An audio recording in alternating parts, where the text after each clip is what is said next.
What's up, my gnomies? This is Dour Gnome Adventures, an actual play podcast of Paizo's Pathfinder adventure, Rusthenge. I am your GM, Ryan. My virtual table of players are Brian, say hi. Hello. Dimitri, what about you? That's me. Mark. Hello. And bringing up the rear is Matt.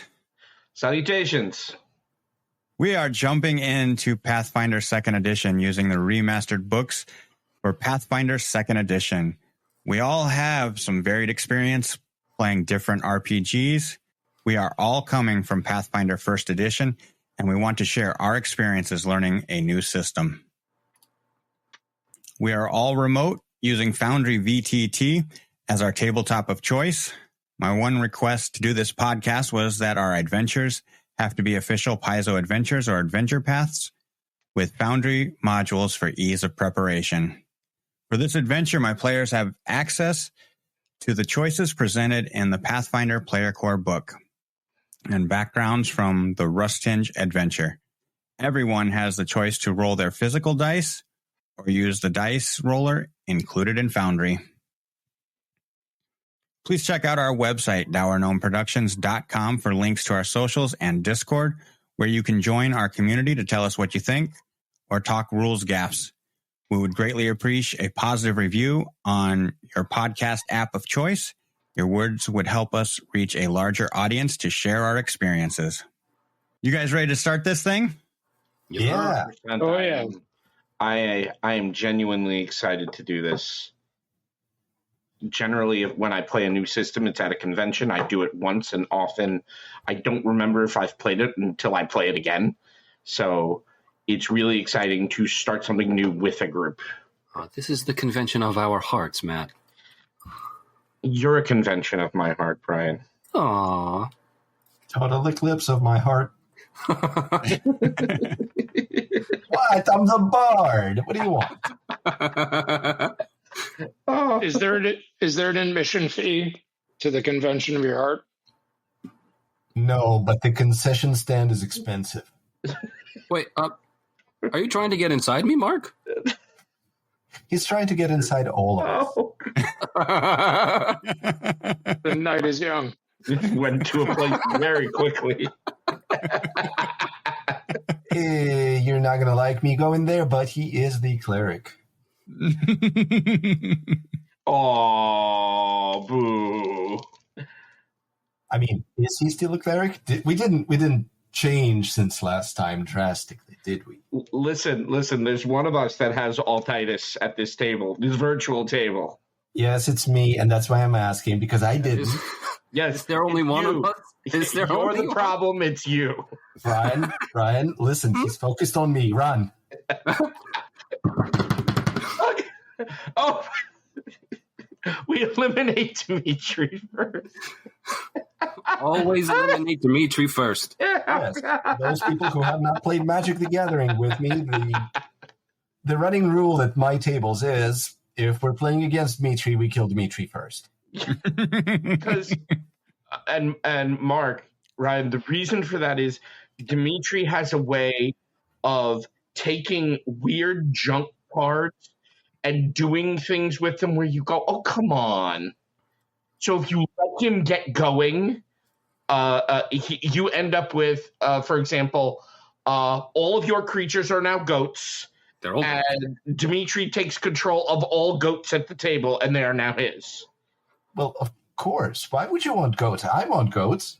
You want goats. Well, of course I want goats. I built a goat deck. No. He didn't just build a goat deck. He built a goat napper deck. Of course I did. Listen, if your creatures are going to be goats, I might as well have spells that give me goats. They just happen to be your creature.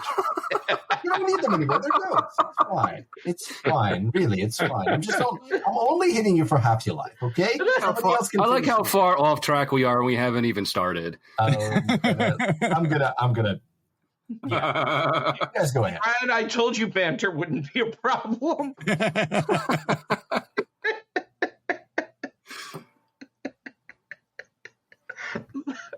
I'd say I'm sorry. I'm really not. Totally not, though. No. If it brings laughs, why would you be sorry? Oh, that hurts my... As you wipe the tears from your eyes. I hope you don't have jalapeno on your fingertips. Not currently. Now it's jalapeno eyes. All right, guys. It is night on the Kindred Coast. The wind is picking up and rain begins to fall. Elder Ordwy stands up to latch the shutters closed. A voice from the corner. Elder Onlergog. This is going to be a bad one. Anyone not planning to stay the night should head home now. Seated at the table with Onlergog, Elder Vandus. It's been a long while since we've had a storm like this one is supposed to be. The fishing should be good tomorrow. Ordwy looks around, taking notice as she closes the shutters on the far wall. Soft voice seated near the door. I think we're going to wait this one out at home. Come on now. Let's get you to bed. As a young woman ushers her 2 children towards the door. Brian, who do we see as our concierge, our bouncer? Bouncer? Am I bouncing? I'm a bouncing bouncer. This is a fairly tall goblin, gray skin with tiny rippling muscles. A cinder spark opens the door as the woman and her children approach. She steps outside with her 2 young children, watching the storm come in. They're not like blown away by the wind, are they? Not yet. So she sees a goblin seated, watching the storm come in, wind blowing in their face.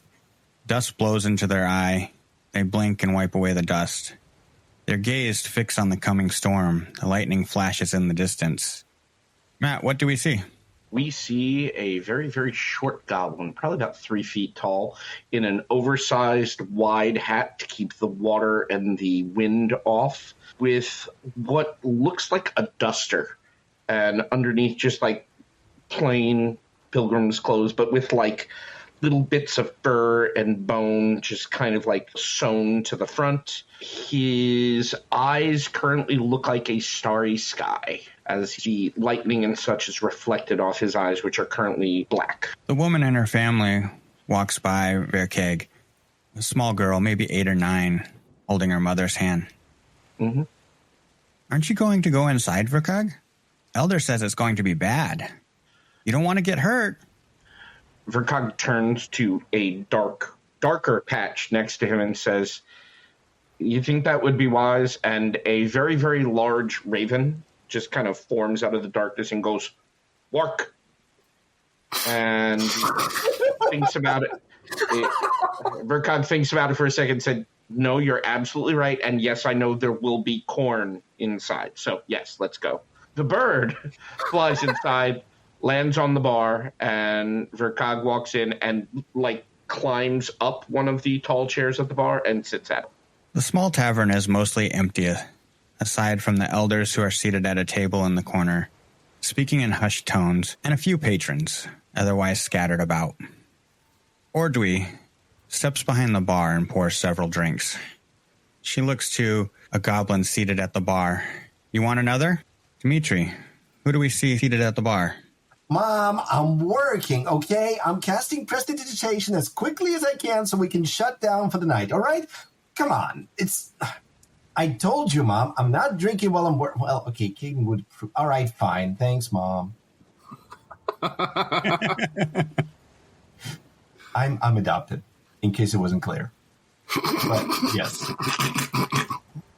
She carries the mugs to the table of elders and takes her seat.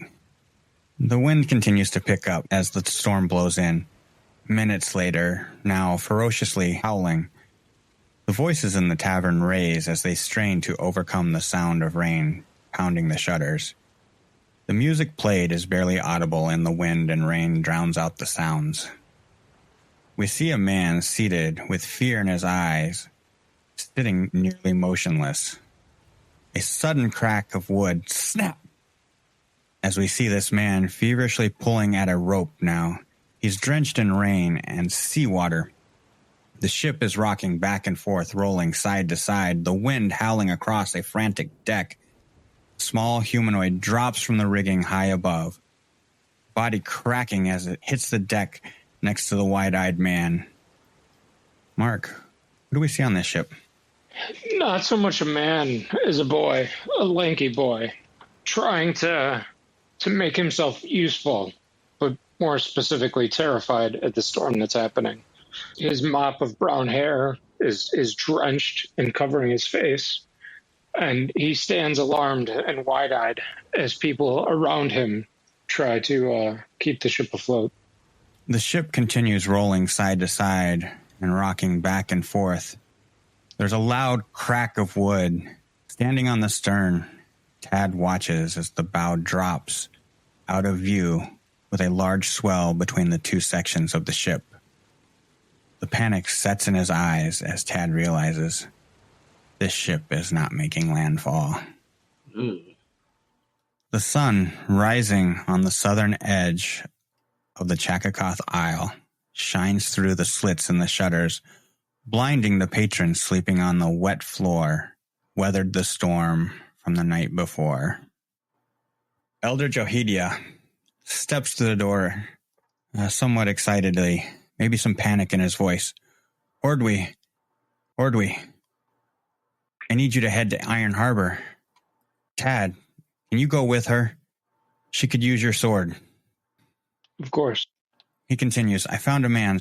He was suffering from exposure, 2 infected crossbow bolt wounds, and a strange sickness that left rust-red splotches all over his body. Gasps of fear are heard from the now waking patrons who slept on the floor of the tavern as their normally peaceful commune is rattled. Johidia continues, the man gasped out an unsettling warning before he died. Iron Harbor, Rust, ship, all dead. Before. Too late. He was dressed in rusted armor and clutched an equally rusted religious symbol of Gorum in one hand. Elder Ordry approaches. This sounds dreadful. There's a long pause. Silence. She looks around at who stayed the night. Bob, would you like to take a stroll with me? I could use some music to brighten the journey. I sure thing, Mom. I'm not scared at all. What's there to be afraid of? Nothing, Mom. Everything's totally fine. She looks around. She looks at him. It'll be all right. Sure, Mom. I'm coming. What about you, Cinderspark? You want to take a walk? Sure. One more. Anyone else want to go? She pauses and looks around the room, awaiting a volunteer, as heads turn away, breaking eye contact. The bird flies to my shoulder. I use my staff to kind of like pole vault myself to the floor and roll up. Oh, Verkug. You're volunteering? If there are new things to learn, this is a journey that I want to go on. And a new place to be. I've never really left Osprey. So, yes, I'd like to go. Okay, well, it's about a day's journey along the Kindred coast to Iron Harbor. Ordway warns of the animosity between the two communities that have endured over 100 years. We may be met with hostilities. She looks at the 3 goblins. I wouldn't take it personally. I don't take anything personally. Mom, I don't think we're going to be met at all if that guy said that they're all dead. Oh, I'm sure they're not all dead. I mean, I would hope so, yeah, but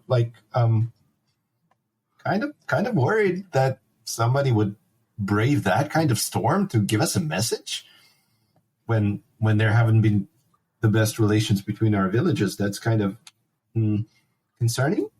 Well, clearly he was in distress, but that doesn't mean everybody was in distress. I hope you're right, Mom. Me too. Me too. Me 3. Okay. Something uplifting, then? Yes, play some of those uplifting tunes. She looks to Elder Vandus. Can you grab some money from the coffers for my guards? He leaves to a back room and comes back with 4 small sacks with a small jingle in them and hands them to Ordwy.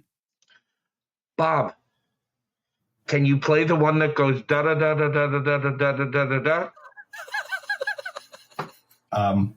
Well, let's find out, because I do have perform as a skill, and it is trained. And it is at +6. So... Ooh, first die roll of the campaign. And it's a natural 20. So yes, I get exactly what you're Hey. thinking. We start with a critical success. Yeah, on something completely unimportant. So, well, no. I am lifting. This is the most important. I was actually going to say, Dimitri, for perform, is there a critical effect? I don't know, but I'm actually using a courageous anthem because that's kind of uplifting. It's not really going to do anything in our situation since we're not in combat, but all of you within 60 feet of me are now at +1 status bonus to attack rolls, damage rolls, and saves against fear per round. So, would there be any difference in combat if you had critted? not on this. Okay. I was just making a roll to see how well I could do what you were asking me to do. But there are like attacks based off of skills, I think. I do have something that will require me to make a performance check against the will DC, and it does have a critical success. It's the Goblin Song. I saw that, yeah. I love Goblin Song. The courageous anthem is a cantrip. Yes, which is why I don't mind using it right now, because I'll just have it all the time. The Goblin Song does have a critical success on it. If I roll well enough, the target will take a -1 status penalty on perception and will saves for a minute. So in that case, yes, rolling that well on a perform check will matter. But in this case, no. Okay, good to know. Ordwy takes the backs and reaches her hands out to each of you. Here, if there's something you need before we go, now would be a good time to get it. Something like what? So she hands you each a sack with 10 gold coins in it. Ooh. That's a lot, Mom. I should buy healing potions. I'm getting a goblin dog. I was actually thinking the same thing, Bob. Are we getting like transportation? I know well enough not to use the H word around Stentus Park. I do have a horse chopper strapped to my back. That's exactly why I'm not bringing up horses. This is a trek we must walk. It'll probably take us a little bit longer. It's going to be muddy. At some point, I would like a donkey. Are we bringing that to this campaign too? I have no idea what you're talking about. What are you talking about? At some point, you might summon a donkey. You have to get goblin dogs. Everyone must get a goblin dog. They are the superior thing to get. So if you guys want to take a couple minutes, you could get pretty much any common level 1 items. Okay. Probably get if you wanted to get a minor healing potion. Minor Yes. elixir of life is what I see in the core. I that's like a- that idea. 3 gold Mm-hmm. or let's see, what it's under alchemical gear on page 292 if you've got the core open. And what it does is you regain a 1d6 hit points and gain a +1 item bonus to saving throws against diseases and poisons for 10 minutes. However, also under alchemical tools, there's a couple of other things we might want, given that it looks like the dude had rust splotches all over his body. Now, I'm not trained in medicine. I am. That sounds like something that, I don't know, an antidote would be good for? Or anti-plague? Mm. They're the same cost, and what they do is the lesser antidote will give you a +2 item bonus to fort against poisons for 6 hours, and a lesser anti-plague will give you a +2 fort saves against diseases, but for 24. I am going to grab an anti-venom potion, which is 6. Healing potion minor is 4 gold pieces. It restores 1d8 hit points. Oh, I see. I guess I was not looking at the right spot. Going to grab 3 lesser antidotes and 3 lesser anti-plague. Ryan, is that okay? Do we have enough money for that? We only have 10. I didn't really spend much of my original money. So I had 15. I have a total of 25. Wait, 3. Yeah, I literally spent about 3 gold, so I still have 22. Yeah, as long as everything is item 1, you can get it. Let me make sure. Nope, it is item 2. Okay. So it has to be item 1? Yes. Yeah, antidotes are item 1. I'm going to grab 3. And anti-plague, ditto. Also 3. So that is a total of 18 gold I am about to spend. Okay. What about Tad or Cinderspark? Anything exciting you want to spend some money on, or? I am looking for something absolutely ridiculous. I don't actually see a goblin dog in the compendium, so... You should purchase a regular dog, and then Tad is going to purchase a regular dog. See how get a that mask goes. for it. Don't you put that dog in front of me. That is offensive. Tad is going to hold on to his coin for the time being. All right. I think I'm just going to buy a couple of healing potions. Okay.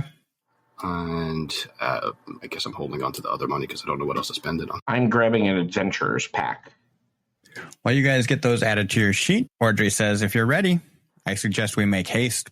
We want to arrive before dark. Why? It can be dangerous after dark. I can imagine. Why? I don't understand. No, because there are people who can't see in the dark who aren't goblins like us. Oh, right. I forget that all the time. You silly, silly people. Right. Tad, Yes. will you be all right in the dark? I will be all right. We will see if you'll be all right without healing. If you're going to be snarky. I can let it torch. I wasn't being snarky. I was just going to ask if you wanted me to place light on you. I can let it torch. I can let it torch.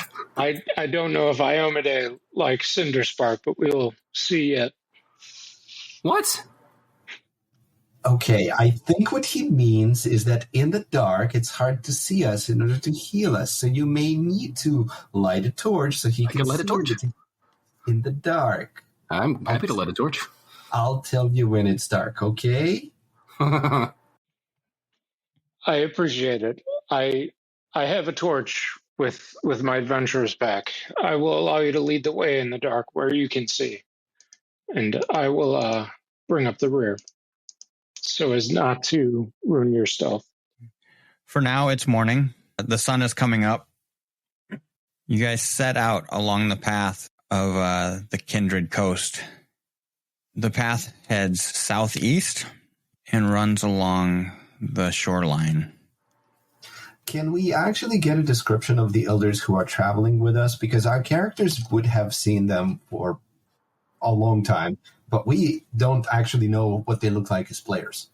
Is it simply Ordwy that we're going with? Yes, it is Ordwy. So she has long blonde hair into a partial braid. Think like the braid just runs from about the middle of her neck downward to the middle of her back. She's wearing a headband, traveler's clothes, pretty plain clothes, like she lives in a commune.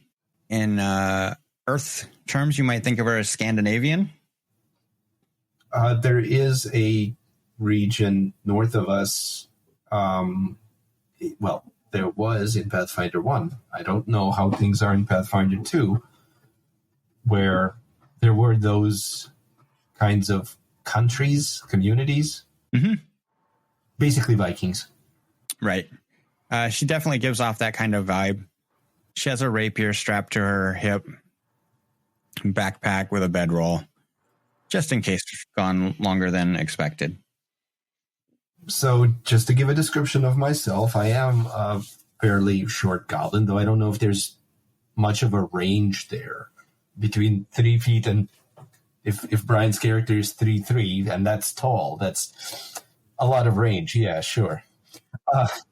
So I am seemingly pleasantly faced. Like I have a pleasant disposition. You want to talk to me. I have charisma, if you will. I'm wearing essentially fancy looking, but still fairly plain padded armor. So it's just like poofy clothes. It's, the Renaissance cities that use the poofy clothing, they were actually using it in order to smuggle cloth in those particular poofy sleeves, because you could stuff and carry through customs contraband like that. So I'm kind of evoking that vibe, and I've got a rapier because I was raised in a community dedicated to Caden, yes. I've got a buckler in my other hand. I have a dagger on my belt because I've just purchased it with extra money. And I don't actually carry a musical instrument on me because I constantly keep summoning another one. Does anybody have any requests? The one that goes da-da-da-da-da-da-da-da-da-da-da. Yes, but what am I playing it on? Kazoo. Sure. I've cast Summon Instrument, kazoo, and for the next hour, I'm playing that song on the kazoo. Pipe organ. I want you to play it on a pipe organ. Is your Vuvuzela broken? No, I just haven't summoned it yet because I don't want to die before we arrive at the first combat. After is fine. So you guys head out down the path. To the left side of you as you're walking down the path, it's kind of hilly and mountainous, cliffs, things of that nature. The path does go up and down. Sometimes it's elevated from the ocean, and sometimes it runs mostly even with the water, a little bit above with small beaches. The city crowd. Mm-hmm. What is the mood as you guys are venturing forth? Well, I have been playing spirits elevating kazoo songs. Hey, I'm off on an adventure. I'm doing good. My bird is continually bringing me pretty rocks. Can I have one too? 100%. Totally. If you show interest, he totally will hand you like every other rock. Well, he will show you every rock that he gets. Awesome. I love that. No, 100%. We will like negotiate. I'll let you play with Mr. Stitchy for 5 minutes every rock you bring me. What's Mr. Stitchy? So, okay, Cinderstark pulls out Mr. Stitchy. It's a hand-sewn doll with many patches and extra stitching because it's got a lot of battle wounds. This is my beloved doll. He keeps me safe. Verkog is overjoyed by Mr. Stitchy. Ted is a bit dour, only because he's anxious and feels as though something this important doesn't quite match the kazoo playing and Mr. Stitchy going on in front of him as he walks. So he's a bit wary, but he is used to the antics and ultimately friends with the goblins, so he kind of abides them.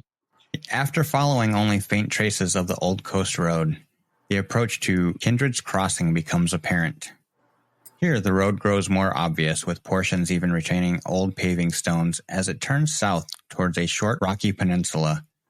To the north, a steep, weather-worn ridge of stone rises 30 feet high into the air, featuring an occasional ledge that appears to provide nesting spots for ospreys. To the east, the road rises up from the shoreline to follow a wide ledge that winds around the peninsula. Ahead, near the peninsula's tip, the road reaches a cleft in the steep shoreline over which the remains of an old and incomplete wooden bridge stand. Nearby, what appears to be a freshly wrecked boat sits upside down among the tide pools. Could you clarify wrecked for me, please, Ryan? Is it hold? It is upside down. You hear the waves crashing against it. Yeah. As you come around, it looks like it's half in the water, half out, like it probably washed up in the storm. I don't need, sailing lore to figure out boats aren't supposed to be upside down, right? Correct, but can we tell what sunk it? Tad? Yes. Last night's storm. Does it look like if we turn the boat over that it would be a good boat? Ryan, what size boat is it? Is it a boat or a ship? This is a small rowboat. Okay. Well, we're small goblins, so this is basically a ship. Yeah, but I was picturing something larger with supposed to have a mast, and now it's upside down, and it probably doesn't have one. If it's otherwise unholy or unhold, Ted will try to go over and attempt to lift it. As you begin to get closer to this, it took you a little bit. It's kind of down a ridge. Actually, I would first ask Elder Ordwy, what Elder Mom. What she wants us to do. Because, we are on a mission, but this might be important. So what is priority for her?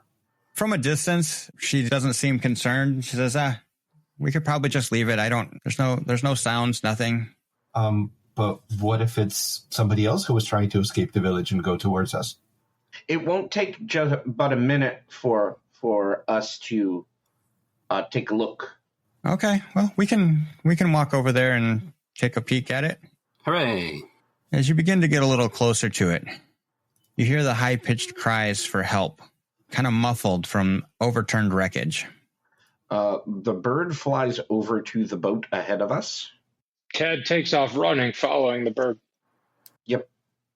As fast as I can go, and probably slower than Tad, I go over there too. So does Cinderspark, again following at speed of Goblin. I guess I'm going along with as well, yes. Humans with their fancy long leg. Humans. We're going to roll some initiative as soon as I bring you to the map. We get a map. So exciting. Okay, I see it now. Oh, there's a boat. Yep, sure enough. Yeah. So since this is our first initiative, I think we should kind of talk through basically how it works. And to the best of my understanding, you effectively select a skill that you have with that initiative. And Tad, I think, is percepting as he runs towards that.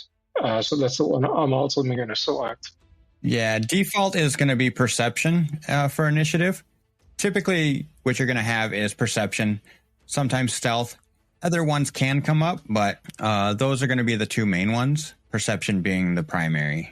Right, but it's depending entirely on what you were doing when the initiative was called for, correct? Right, yes. So at this point, you guys were running perception. So go ahead and give me those initiative rolls. Tad rolls a natural 20 for a 25. Wow, Tad. Killing it. Humans with your fancy long legs running ahead of us. My roll, I'm going to roll physically. I've got a +5, and 12 makes it a 17. 17 for the initiative. All right. Bob is a 17. What was everybody else's initiative? I'm on a 14. Bob and I are both at 12.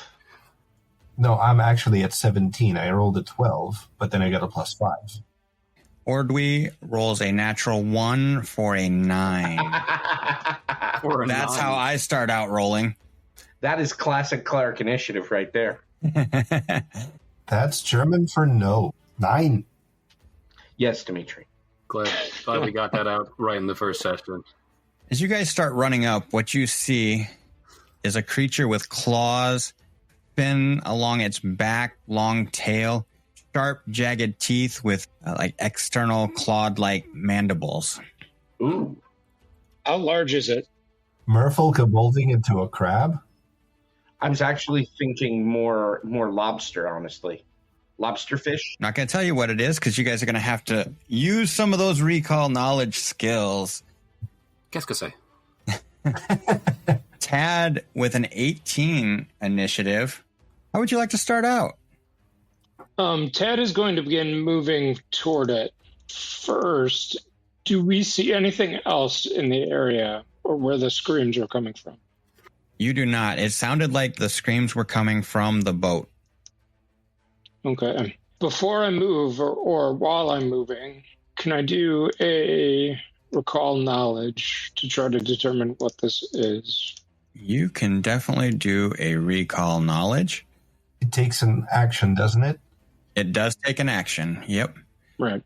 So we are going to go with occultism unless you have an applicable lore.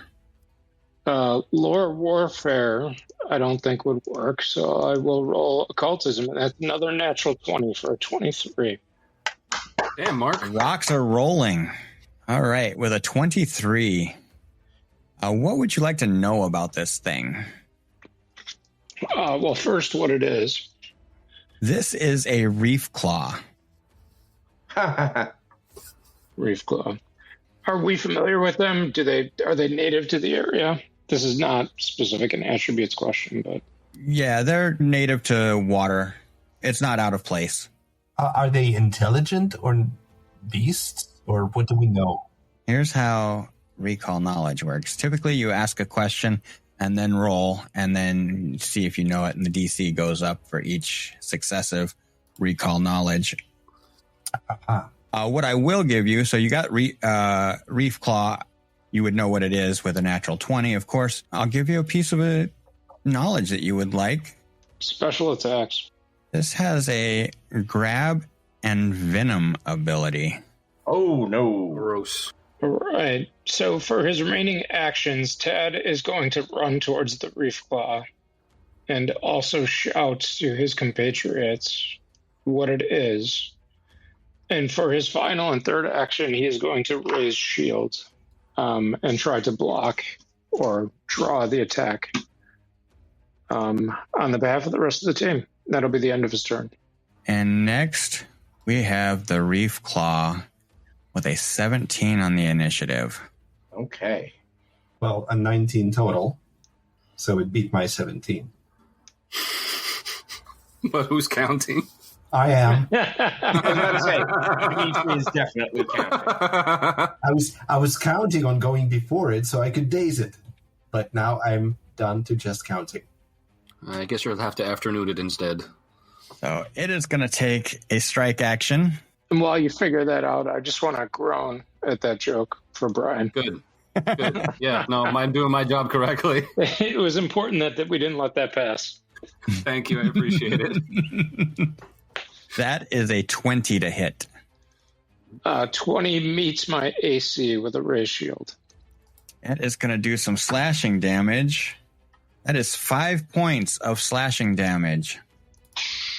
And we get a grab. You're really starting off strong with the grapple rule review in the first session. Yeah, next is going to come Trip and Sunder, right? Ooh. I mean, I remember playing in a particular group where somebody got grappled by something like this, and then the thing just swam out to sea, and that was the last we saw of them. Don't give him any ideas, Dimitri. But it's okay. His new character is going to be right under the rowboat. Yeah. Tad's identical cousin. It's still Tad, but the first name is spelled differently. Yeah, well, With an H in it? no, it's TADT. The final D is final T is silent. That is a 25 on the grab attempt. And that is against my what? That would be against your fortitude DC. So your fortitude DC is 10 plus your fortitude modifier. It would be 17. So that is not a critical success, but a success nonetheless. You are grabbed, and then I will need a fortitude save from you from the actual attack. Forgot about the poison. Nice. I was kind of hoping you would forget about the poison. I was hoping that the Reef Claw also forgot about the poison. Oh, I don't need to poison this one. He's very, very weak. I mean, the Reef is probably immune to his own poison. That's a 12 on the die for 19. A 19 is a success. Yay.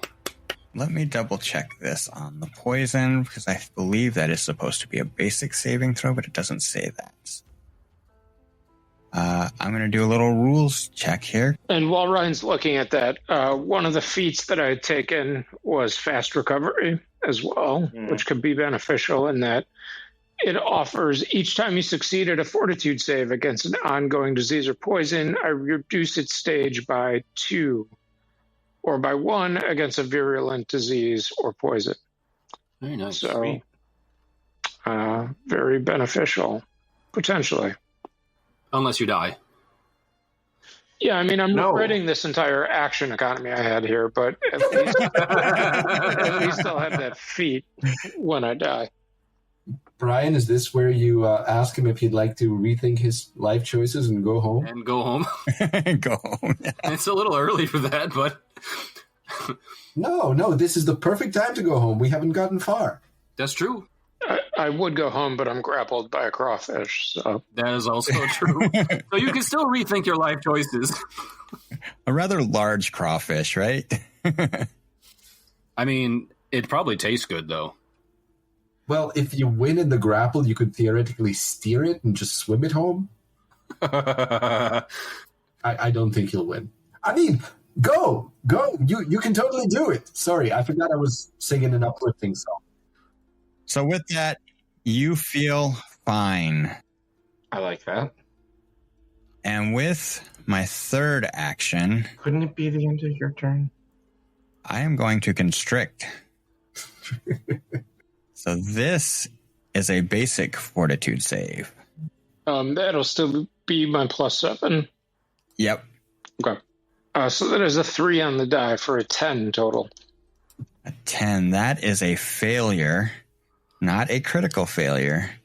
So you will take 1d6 points of bludgeoning damage. I rolled a 6. Because of course you did. And now, on to Bob. You see Tad grappled by the claws of this reef claw. Is Tad still alive? Tad is still alive, yes. Okay. And he is threatening that after so bravely running into this, if you guys run away, he will find you. Well, no, I only have 2 rank 1 spell slots, so I'm not going to cast Soothe on you just yet. Then I have a different rules question. Would Courageous Anthem, which gives a status bonus to attacks, damage, and save against fear, would that apply to Tad trying to break out of the grapple? No, that would not. Okay, but everybody else piling onto the giant crawfish would get better damage. Correct.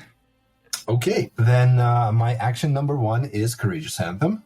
And for 1 round, everybody within 60, who are my allies, which is all you guys, get +1 to attack rolls, damage rolls, and saves against fear. And it doesn't seem to specify weapon damage like it did in previous editions, so I think it's going to apply to spells as well.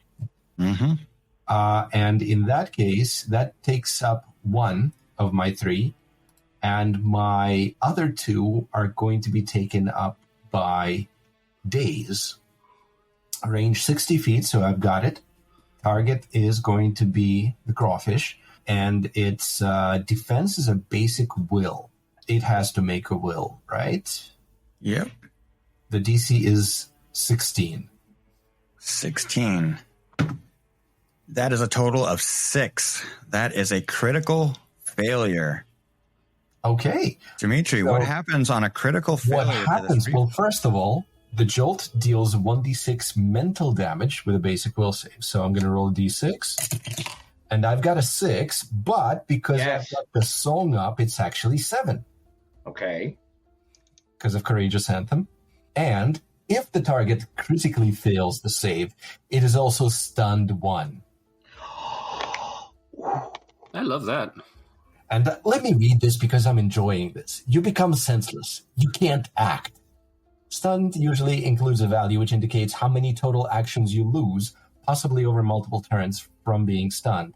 Each time you regain actions, reduce the number you regain by your stunned value, then reduce your stunned value by the number of actions you lost. So, unfortunately, he doesn't lose his entire turn, but if he has 3 actions, he's going to lose 1 of those actions next turn, and then this will go away. How does dazed interact with stun, D? No, daze causes this particular spell, daze, causes the condition stunned 1.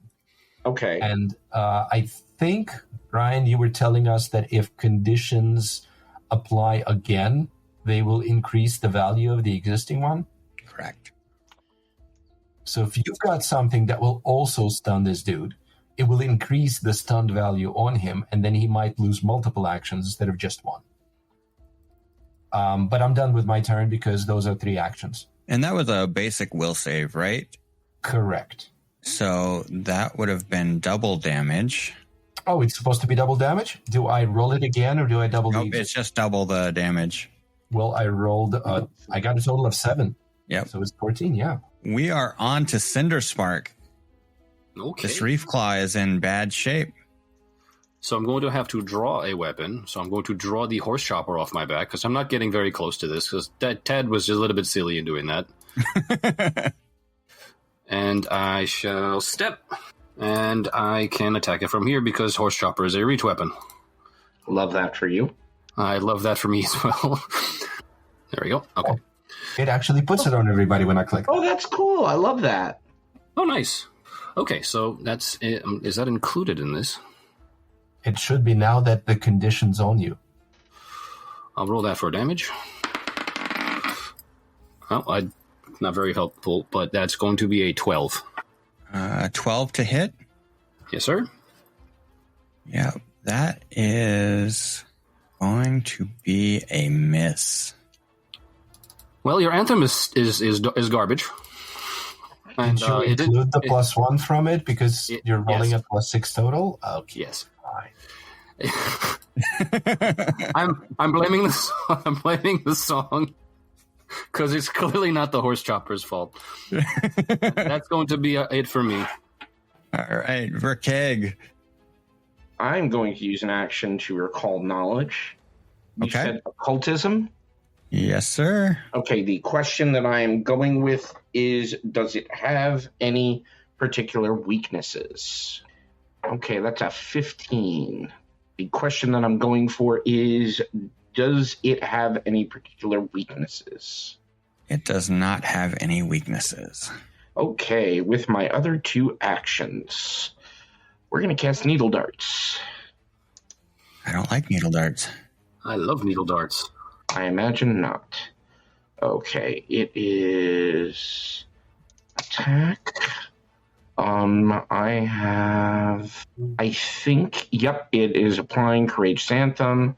So I'm rolling this at a +8 with my pretty pink dice. It is a 19. That is a 27. That is a hit. Is it a critical success? It is not a critical. Oh my god, what is its armor class? Okay. So this is going to be 3d4 plus 1. There is also, he gets a point of bleed. So I thought it wasn't a critical success. no, he gets a point of bleed regardless. Nope, pardon me, you are correct. It might cause bleeding. Sorry about that. Okay, so he takes 9 points of damage. He takes 9 points of damage. Go ahead and describe your kill.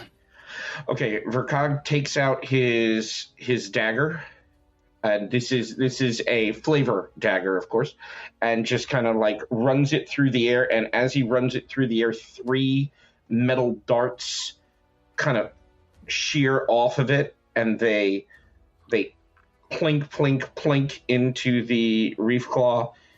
And it apparently it hits it in very vital places because it just kind of heaves and then falls over. Very nice. Very nice. Giant enemy crab. You stabbed it in the weak point and it died. You found the vulnerability. Congratulations. Thank you. And now I learned new things about reef claws. They die when stabbed. They don't like that very much, right? No, they're How do not a fan they of- taste with butter? I'm certain they taste. Well, we need to remove the poison gland. Yeah, I don't know how to do Why that. would you do that? I heard it's a delicacy if you keep it in and you boil it. I don't have any cooking lore, do you? No. I can roll bardic lore for it, but do I want to? I think you totally want to. Actually, I'm going to ask Mom if she wants us to take this back to the tavern and serve it. Oh, think of how much stew you could have for like a week. By the way, Tad, are you okay? I go over to Tad and. Are we out of encounter mode? We are not out of encounter mode yet. Oh shit! Okay, sorry. Then end my turn. Ordway's turn. She is going to run up to Tad, and she says, "Are you okay? You look injured." No.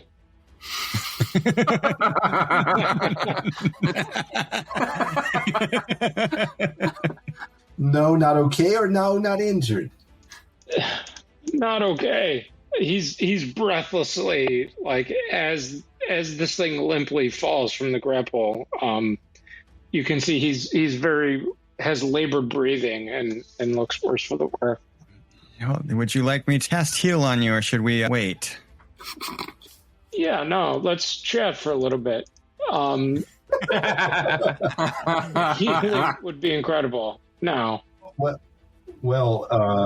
don't. Is it if we get out of encounter mode, somebody could patch your wounds, right? Right. Uh-huh. Yeah, I'm going to spend my turn treating wounds, which takes 10 minutes. So,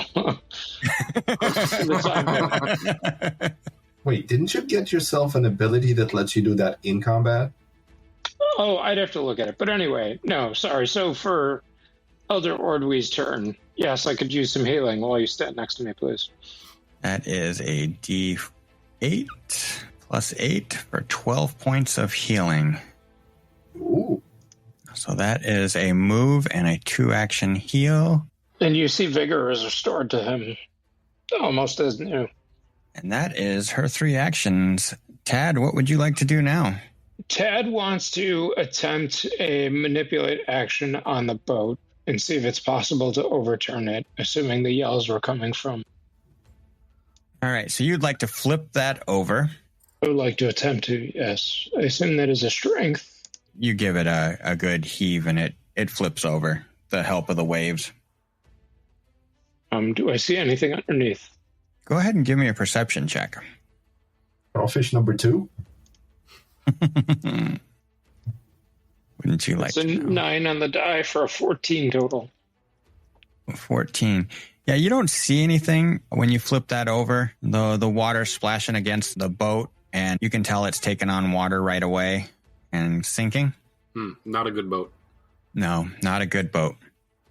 Not seeing anything, Tad is going to use his final action, presuming the perception was 1, and move away from the boat. And that'll be the end of his turn. Bob. So the anthem went away automatically. That's great. We're still in encounter mode, though.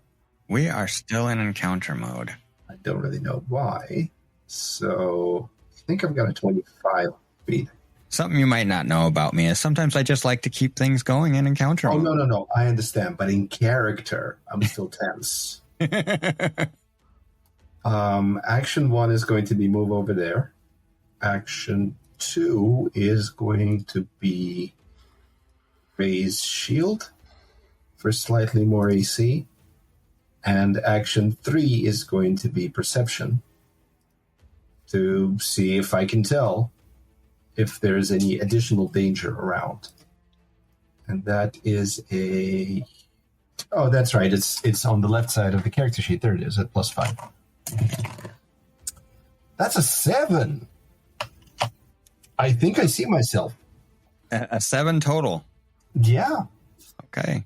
You see yourself. Cool. You are enamored by your own beauty. Well, I'm catching my own reflection in the buckler. That's what it's there for, right? It's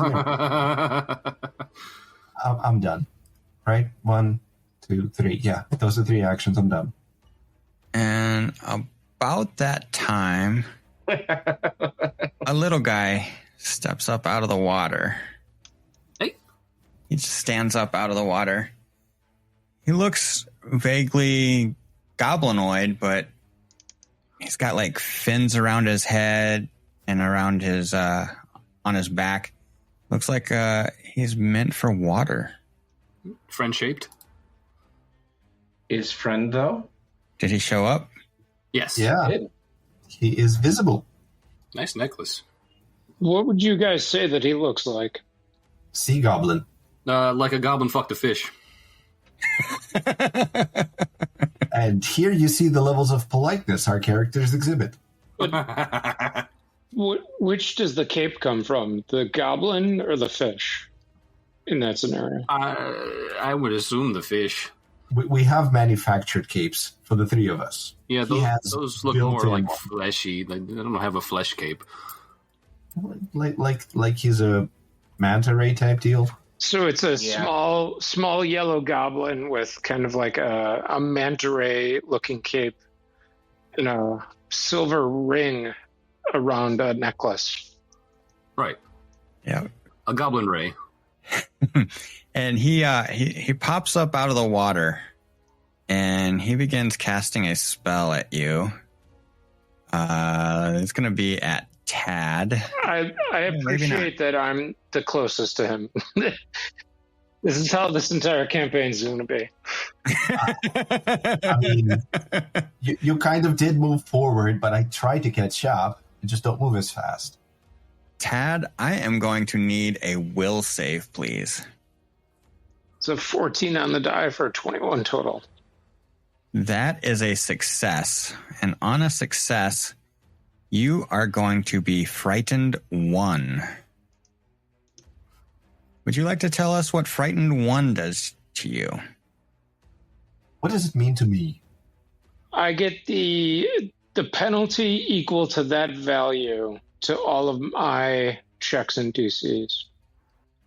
So basically, effectively, a -1 to every subsequent check from here on out until the end of my next turn. Yes. So yeah, you're gripped by fear and struggle to control your nerves. The frightened condition always includes a value. You take a status penalty equal to the value of all your checks and DCs unless specified otherwise. At the end of each of your turns, the value of your frightened condition decreases by 1. That is a move and 2 actions. So Cinder Spark. Excelente. Well, maybe a little recall knowledge is in order, but you said it's a goblin. Is it actually pertinent to goblin lore? Ooh. It is not. Okay. It would be a nature. Mm-hmm. Well, look like goblin, is not goblin. I'm going to stab it. So I'm going to move 25 feet. I still have my horse chopper. Sorry, little dude. I didn't actually recall knowledge, so I can hit it twice. I love that for you. I love it for me as well. And we do not have the courage, so this is going to be at a +5. Well, that's going to be a 9. A 9 is a miss. You swing wildly as you run up at this thing. Well, it's a horse chopper, not a whatever this thing chopper. But I can swing again since I have another action, and I think I will, which is unfortunately going to be at a +0, so hey. Roll high. 1 is not high. That's going to be a critical fail, I'm assuming. Yes. We are not doing anything with critical failures as far as attacks go. There's no, we're not going to use the fumble deck for now. Yeah, for now. Yeah, very ominous that. Let's get used to the game before we consider a fumble deck. Yeah. There is a critical and fumble deck. Either way, I took 2 swings at it with the little horse chopper. I chopped no horses, and I chopped none of this guy. I chopped none of the crawfish either. So I'm not. I'm kind of batting 1,000. That's awesome. And I guess I'm done. It's the crawfish's turn. Berkeg. Does it get any more dead? You stop hurting my friends! Oh dear, I am far. As you do that, it starts flashing around in the water and giggling maniacally. Giggling in what language? If I get to there, I am... In the language of giggle. Scandinavian. Oh, no, probably Brazilian Portuguese. I move myself, that's 25 feet. No, that's a little too far. You're on top of somebody. That's also a tad, yeah. A tad too far. I am within reach, so again, somebody's catching a set of needle darts. I told you I don't like the needle darts. Yeah, well... I love that you don't like the needle darts. Does a 14 hit him? A 14 does not hit him. Okay, and that's 3 actions. Elder Ordway. Elder Ordway. She is... How far is she away? 40 feet. She is going to cast Daze on this little guy. This little guy is going to go ahead and roll will save. Natural 20. Unleash the Kraken. That is a critical success. Let's see if you can see my die has a Kraken on it. Well, when you roll them privately, we can't see them. That's pretty cool. It's your private Kraken. I'm cracking myself up. Somewhere out there, Tina Turner is not happy with the private Kraken. I'm cracking for money. Yeah. I do what you want me to do. And she's going to move over onto the road right about there, just north of you guys. Tad, we are up on round 3. Tad is a little bit baffled about what's going on, not only being grappled by the crawfish, but now having spells cast upon him by this goblin fish. So he's going to cast a spell with a 15-foot emanation, and he's going to cast Blass, which should hit everybody, including the Raven, if it's on our plane. And everybody receives a +1 status bonus to attack rolls while you're within the emanation. Oh, that's how they changed it. That's nice. Yeah. And Tad is actually going to raise his shield as his final action, since that spell was a 2-action. And that is going to be the end of his turn as he cowers, waiting for the frightened status to subside. And we are up to Bob. Okay. Well, I think for once I'm going to do Bardic Lore because I don't think I have an appropriate lore for this. So, Bardic Lore, as far as I can tell, is occultism proficiency based. Mm-hmm. And I am trained in that. So, my intelligence is 2, my proficiency is 3, so my Bardic Lore should be a +5 roll? Yes. Okay. So I'm trying to figure out what this dude is using Bardic Lore because I don't think I have... well, unless Zin Idasiral Lore applies. That will not apply. Hey, it's always worth a try. Yeah, and I don't believe a 13 is going to tell me anything about this dude.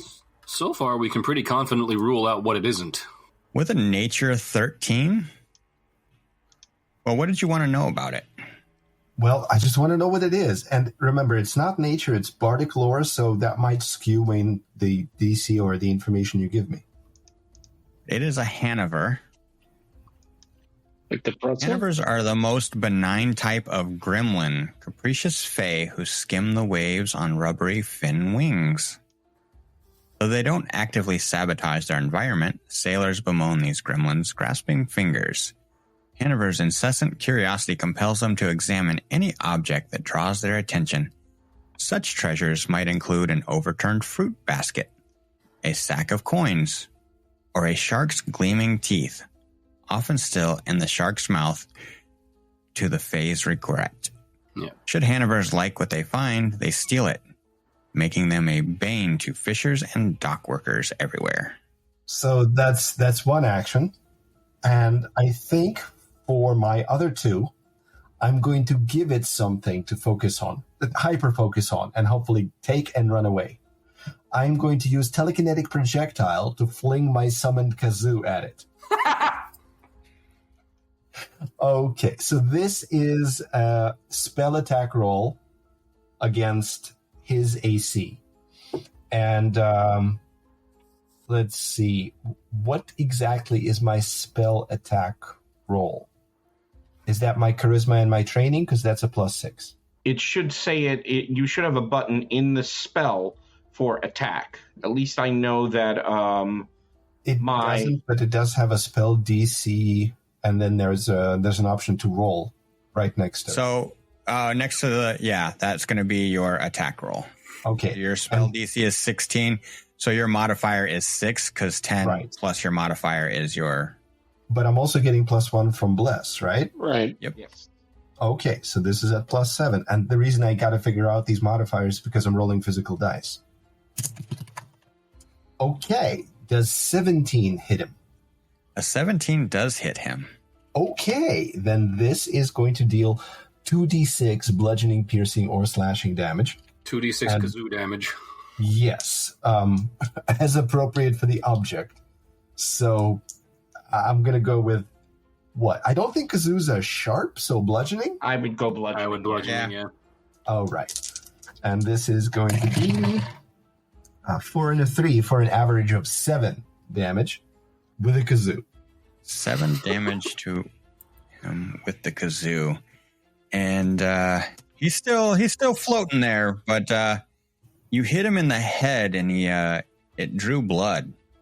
Well, what I say is, here, have something to take and run away with. And I fling it at his head. Yeah. Now, whether he does that or not is up to him, but I did just kazoo him. Is he also confused one because he just got hit with a kazoo? No. You'd like that. He's not confused. Right. And is that all 3 actions? That's right. Because I did the lore, that's 1 action, and I did a cantrip, that's 2 actions. All right, excellent. We're going to move up to his turn. He's going to step forth, and he's going to bite at Cinderspark. Rude. I tried, sorry. Is that going to trigger a reaction that I can nimble dodge? You sure can. Trigger B's targeting with the attack, and I can see the attacker. So I will nimble dodge and get a +2 circumstance bonus to AC. 16 to hit. Will miss. That is a miss. See, for my second action, I will do that again. That is a 13, so even worse. Love it. That is all of his actions. Cinderspark. He moved up close for you. Yeah, but you're too close for a horse chopper, so I'm going to have to either drop it and step back, or step back. So I'm going to step back. So being a step, I'm just going to take an action. Thanks. And then I'm going to swing with the horse chopper. You keep blessed. You keep those teeth to yourself. Yes, I am blessed. I am blessed by Mr. Stitchy. Thank you, Mr. Stitchy. That is going to be a 19. Ooh. A 19. Go ahead and roll me some damage. There it goes. Looking like 5 damage. All right, go ahead and describe your kill. Well, as he stepped forward and he's tried to bite me a couple times, I stepped back and stabbed him in the mouth. You can chew on that. And he goes, Should have picked the kazoo. Slides off of your horse chopper.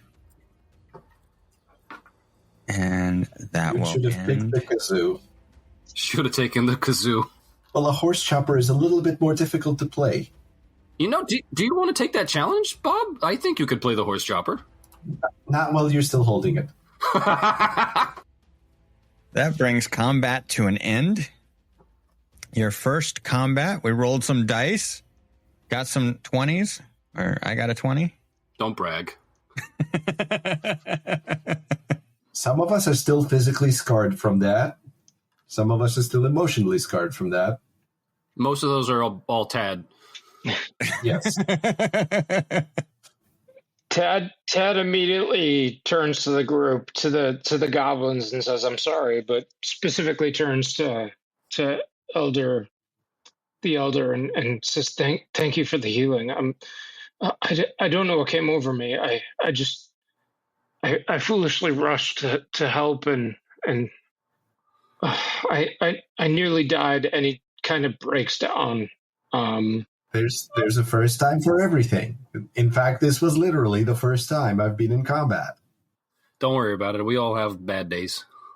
Don't like bullies. And although he knows you, he You kind of see on his face that he's a little bit bashful to have been so impotent in combat, where 3 goblins took care of it on his behalf. So he's a little bit more sullen than he was previously. I'm going to see if there's anything in the boat now that I have time to search it. Yeah, I'm going to search the Hanover. Yeah, I'm with Cinderspark. Rating the bodies. I mean, he has a nice necklace already. I like it.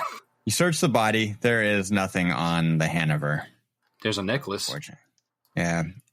The necklace is in the portrait. Apparently, this one was off-model. There's a mundane necklace that's worth a copper piece. I'll take it. Unless anybody else wants it. Anybody want this? Because this is actually kind of cool. I detect magic in the water just in case. I don't know. Can we do that in exploration mode? Yeah, you can do that in exploration mode. You don't detect any magic. Mm-hmm. And then I'm going to go over here to Bob. Mm-hmm. And Bob, as you go over to the boat, you find a small sack as you're searching around inside the boat. It's tied to one of the seats in there. Leg of the seat that's fastened. Somebody had a stash. Nice. Pull out the sack and you find 20 silver pieces and a single gold piece, as well as some kind of vial. Hey, Mom. Or bile. Vial of liquid. Yeah, the bile is on the crawfish. Hey, Mom, check out what I found. What is that? I don't know. That's why I brought it to you. Can I get a look at that? Sure. Detect magic at it? You can roll Arcana, Nature, Occultism, or Religion. I am really good at Arcana and Occultism. But Occultism is my tradition, so I will go with Occultism. And you're probably better at it than I am, but I can roll it too, if need be. Yeah, I think we're going to need you to. I rolled a 13. I don't know what. Well, we don't know if that's enough. Let's find out. Yeah, you don't really know what that is. You're really unsure of yourself. Okay, then I'll try occultism. And I get less. Well, one way to find out is, do you want me to drink it? I don't want to waste it just yet. Hold on, don't you also have Arcana? So maybe you could identify it via Arcana? Because I'm not trained in that. Yeah, I'm going to say one roll on it for now. Yeah, that was kind of why I wasn't going to jump back in there. All right. Or do we try? I was about to ask. Or Tad? Or Tad could probably real roll void? that. Tad's a bit shaken, and he's going to defer to Elder Ordway. I mean, honestly, worst case, I'll just try it again tomorrow. 22. She's yeah. Mom, what's this? It is a potion of water breathing. Oh, that's useful. Ooh. Very nice. It would make sense that somebody would stash that on a boat. It would make sense that they wouldn't use it when the boat was capsizing. So I guess it happened quick. We didn't find anybody else in the boat, though. Yeah, no remains or anything, right? And No, you did not find any remains. weren't there voices, or where were those coming from? Yeah, where did those come from? Those came from the boat. I call bullshit. Does the boat talk? The boat does not talk. Well, the boat sank, right? Because after you flipped it over, it took on water, and now it's just in the shallows here. Yeah. You drowned the talking boat. If it's still in the shallows, hold on. If the boat is still in the shallows, can we just what sank the boat? By the way, is there holes in it? Yeah, it's started taking on water immediately. There's holes in it. It's rickety. It looks like it took a beating. And I'm going to assume, probably incorrectly, that it was from the reef claw. Go ahead and give me that sailor's lore. That'll be a 7. Been able to identify the Hanover. Yeah. I'm rolling fantastic today. Well, I'm going to say in character that it makes total sense that they got ambushed by a creature then that would prevent them from getting a potion of water breathing. Because, why else would you, as a sailor in a storm, not use that? I'm just assuming that this boat capsized yesterday in the storm. Well, perhaps they had a second one and they went underwater. Huh. That makes sense. Can I throw myself at the mercy of the benevolent and very handsome GM and see if I can do a recall knowledge nature check to see if I know of anything that is similar to like sirens or anything that is able to mimic calls? That's a good question. That would be, I believe, a 9 on the die, but it says 11. Oh, it's a 6 on the die. I'm sorry, for an 11 total. Yeah, you're not real sure on that one. I'll ask a more direct question. Can Hanovers do that? Give me a nature roll. I'm not good at nature. Can't be good at everything. You can roll it untrained. No, I'm not terrible at it. I am in fact 11. Yeah, you don't know. Okay. I mean, I suppose, Mom. Ryan, you could roll it at -1 Yeah, you can roll it at a -1. if you're rolling nature. You want me to roll nature? Okay. I mean, I've got a +0, you've got a +1. Let's both roll. I have a -1, and that'll be a 4. I have a +0, and that'll be an 8. Nobody knows anything about anything that's like siren-like or that can throw its voice or anything like that. So I think Tad is right, and I go, Mom! Mom, we don't know anything. We're level 1. Just 3 goblins just messing around on the shore. Mom! Mom, do you know anything about the sea? It's better than them thinking that they drowned a baby or something. We don't know that they didn't drown a baby. That would somehow be better. We drowned a baby. No, I'm still convinced you drowned a talking boat, okay? There's no proof we didn't. Well, if it had used that potion, it wouldn't have drowned. Yes, the boat needs Doesn't a have potion of water thumbs, Ted. Be sensitive. All right. Do you guys want to do anything else? Or do you guys want to head on? I think we're good, right? Guys? You don't hear any more sounds. The boat I think we're is done taking with on as much water as it can. It's partially on the land. It sits really low in the water. It's like stabilized in the sand. Yeah, I think we have more pressing concerns than worrying about littering. If we're coming back the same way, perhaps somebody with crafting would be able to repair it, but that's not me, and I don't know about it. Theoretically, yes, I could, but I don't see that that's necessary at the moment. I think you forget something very important about Matt. Matt never passes up an opportunity to get a boat. Well, the boat's not going. Okay, well, we can pull the boat onto the land so it never takes away in the tide, and then we can come back. You will note that my first question was, is it floatable? we can rebuild it. We can make it better. Is it faster? Better. Yeah, Matt, didn't you say that your character was going to be doing crafting? Yeah.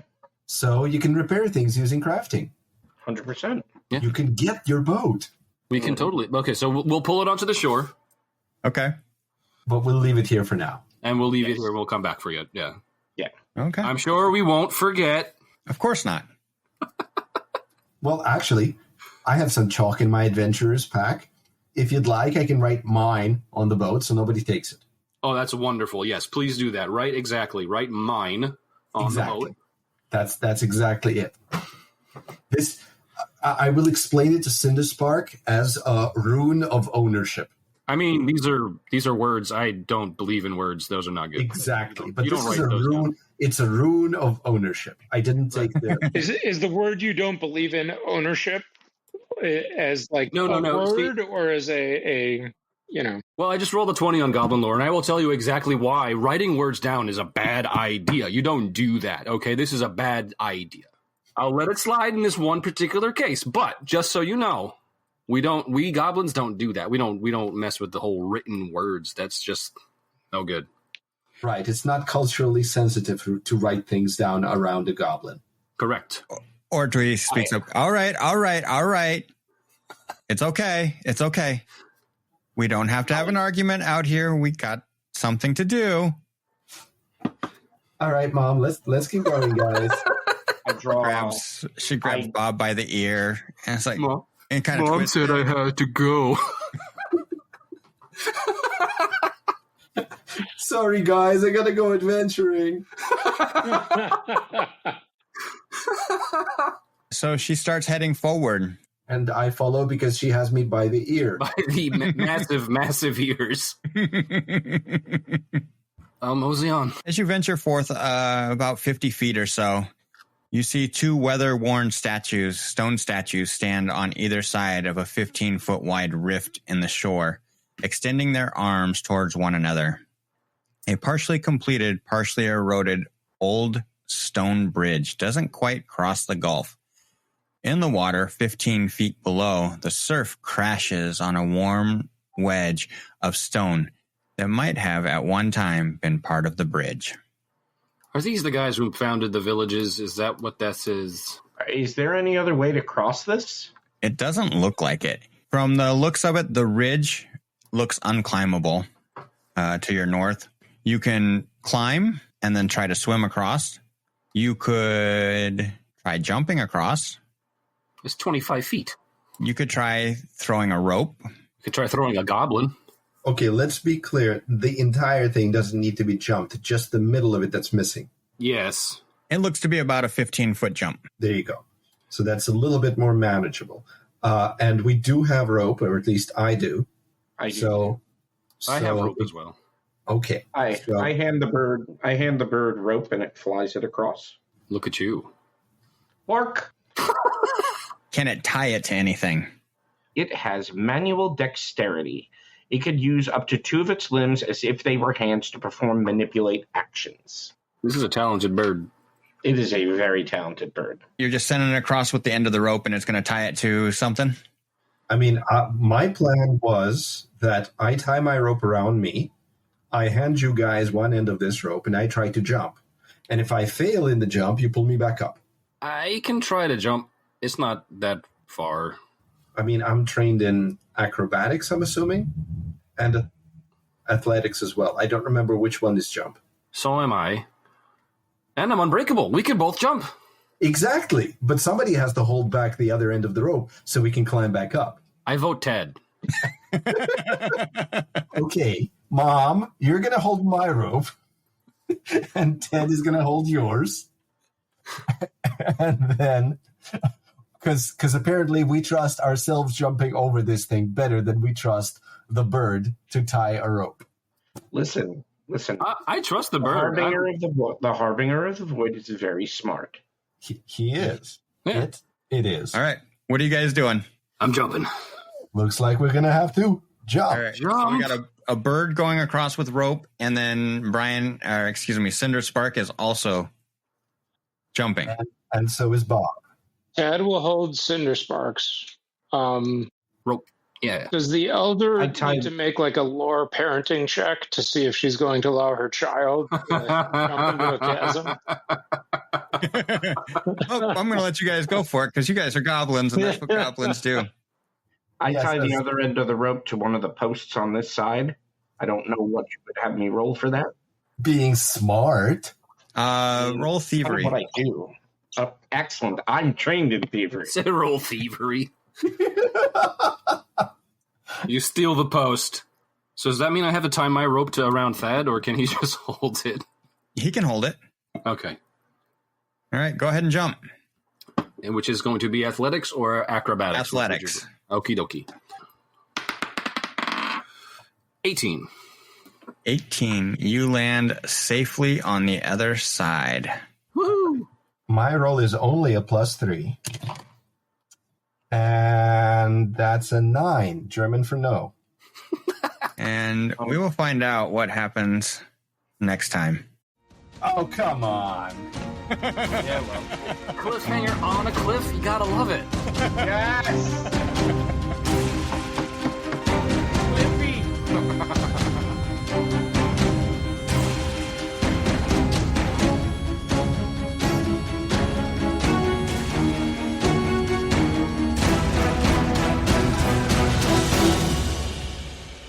Thank you for listening to Dour Gnome Adventures.